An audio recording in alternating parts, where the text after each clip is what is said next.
Salut, comment tu vas? Alors moi, je vais très bien. Je vais hyper bien et je suis en très bonne santé. J'espère que toi aussi. On se retrouve aujourd'hui pour un moment conte. Je vais vous conter une histoire intéressante. C'est l'histoire de l'éléphant, du chien et de la femme. En fait, l'histoire tourne autour de personnes qui se plaignent de leur vie. C'est une histoire que j'ai trouvée de légende africaine. Alors, je vous laisse voir. J'en avais déjà parlé une autre fois dans un podcast. J'avais parlé sur un podcast, je vous avais raconté une histoire sur les jeunes gens et les trésors. Donc, Légende africaine, c'est vraiment un petit livre tout cute là, mais bien sûr, il y a plus des histoires sur les animaux que des histoires sur les humains. J'aurais voulu qu'il y en ait beaucoup plus. C'est produit par Mediasport. Donc, sans plus tarder, je vais vous conter l'histoire.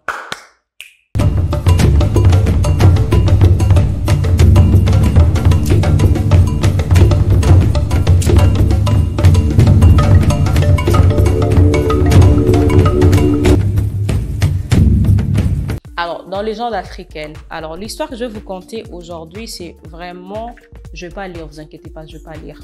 C'est juste pour vous montrer en fait. Alors, tu es où l'histoire? Oh là là.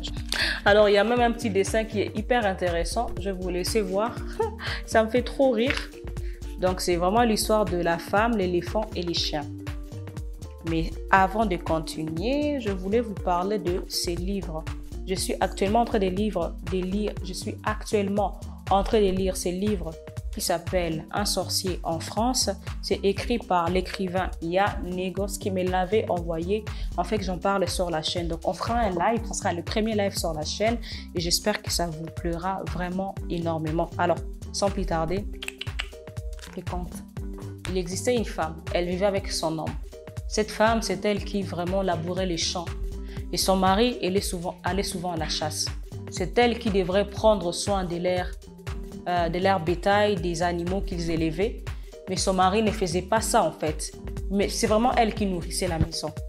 Et sur leur lit, la femme dormait juste au coin du lit et les gars dormaient juste devant la porte en fait. En face de la porte, ils dormaient devant la femme en fait. Je ne sais pas si vous avez bien compris. Attends, je vous montre l'image pour mieux comprendre.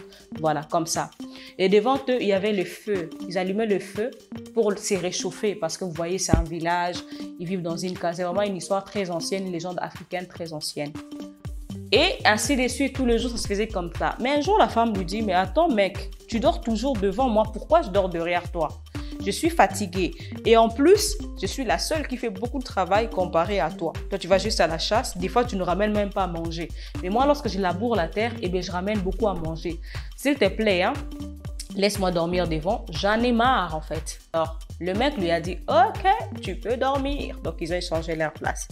Et il s'avère que les jours-là, les lions rugissaient tout autour de la maison. Parce que les lions avaient senti qu'il y avait un mouton. En fait, dans leur cabane, dans leur case, il y avait un mouton qui dormait à côté. Alors les lions voulaient prendre le mouton.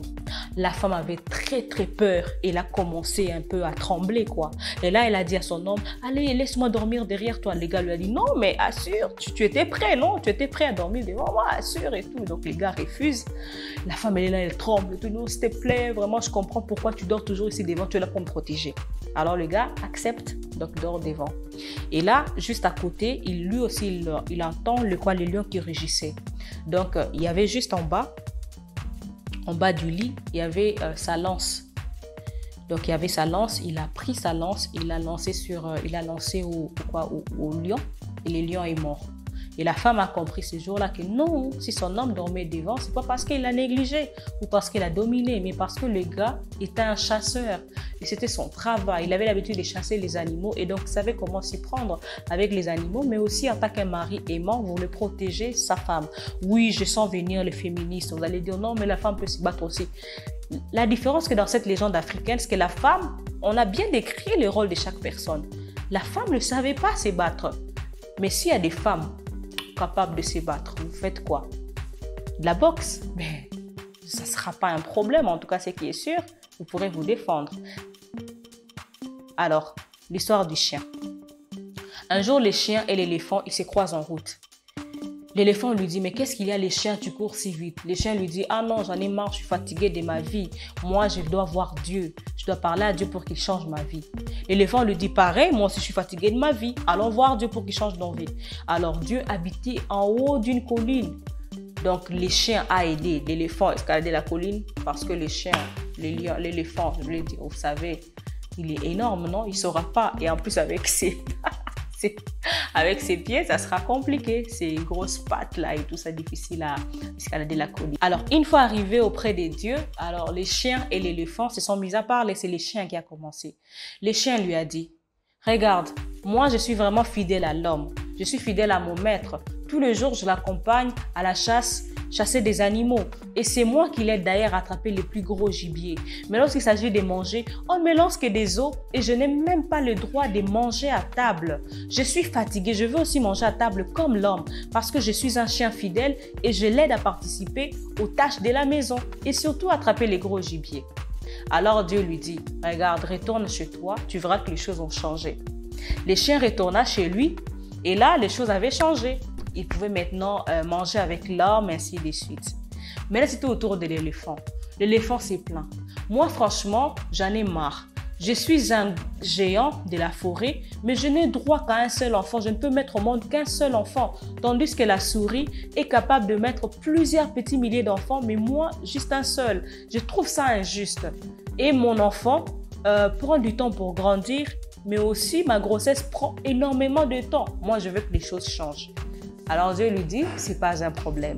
Il lui a donné un très très grand hectare qui était plein de verdure et lui a dit, à partir d'aujourd'hui, tu vivras ici, toi et tes petits. Tu pourras avoir le droit de mettre au monde 10 éléphantaux, d'accord?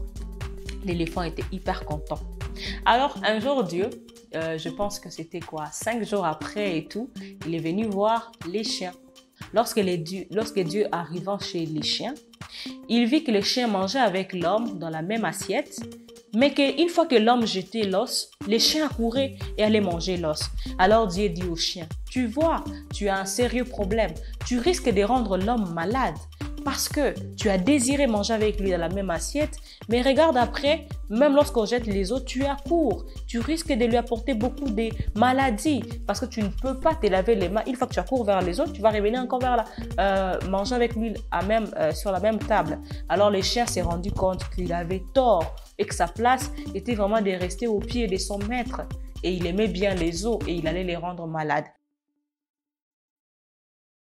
C'était au tour de l'éléphant. Alors Dieu s'est rendu auprès de l'éléphant. L'hectare, je ne sais pas c'était combien d'hectares qu'il lui a donné, mais c'était très grand. Tout était déjà fini, il avait déjà tout bouffé. Alors Dieu lui dit, regarde, en moins d'une semaine, tu as tout bouffé. Alors toi seul, alors lorsque tu auras tes petits éléphantaux, qu'est-ce que tu vas faire? Est-ce que tu pourras tous les nourrir? Tu ne vois pas que tu risqueras de dévaster la terre et plus rien n'existera. Alors que la petite souris que tu as si bien critiquée, elle et tous ses enfants prennent, je ne sais pas, à peine la nourriture que tu as mangée ici, ils mangeront ça durant des milliers d'années. Tout ce que tu as pu finir en fait, tout ce que tu as pu finir en 5 jours. Alors c'est à partir de ces jours-là, l'éléphant s'est rendu compte qu'il avait tort et que sa vie était bien meilleure. Les chiens aussi. Alors, cette histoire dit que à la fin, il y a un petit conseil que je vais bien vous lire. Sois toi-même, deviens toi-même, accepte-toi même tel que tu es, avec tes qualités et tes limites. C'est le secret du bonheur. Alors c'est ça le secret du bonheur selon cette légende africaine. Dites-moi ce que vous en pensez en commentaire, si l'histoire vous a plu, si la légende africaine ou ces contes vous a plu, si vous en voulez un peu plus. Alors je vous dis à très bientôt pour une nouvelle histoire, podcast, faits actuels, historiques, légendes africaines et autres. Je vous fais des gros bisous. Ciao!